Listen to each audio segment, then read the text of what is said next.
The kingdom have been taken away from you and given to another nation that is bringing forth fruit. Minna make bless our homeland Ghana, make our nation great and so does not. You don't qualify to address God. You are not fit and eligible to address God. 9 lessons and carols show will be at the Bible and Sao Kasa. It is an indictment to the kingdom of God.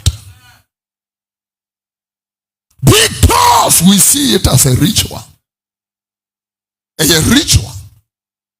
And communications company to make off frame for musicians, gather them together and say we are having 9 lessons and nonsense. Because the church have neglected our duty and our place and office. Therefore now we have turned 9 lessons and carols to a secular, some kind of a ritual. Adia ya ni namfa Kristo ho. Munyamani munhuri. Interesting. And so I'm looking at this. It will be taken away from you. Put it in the GNT last version, and then I can develop. The Bible said very clearly. He said, and I say, so I tell you, Jesus said, the kingdom will be taken away from you and given to a people who will produce the proper fruit. Message version of the Bible. Listen to this one. This is the way it is with you.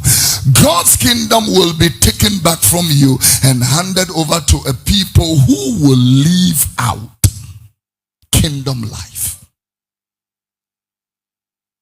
So what does it mean, Tia? What does it mean to live out the kingdom life?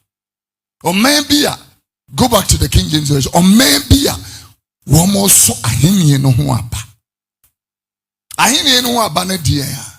The Bible said in Psalm 89 verse 14, righteousness and judgment, actually justice, are the habitation or the foundation. Turn it into a different version. He says here, just righteous. Your kingdom is founded on righteousness and justice. Love, faithfulness are shown. Go back to the King James. Justice and judgment are the foundation or the habitation of your throne. Mercy and truth shall go before you.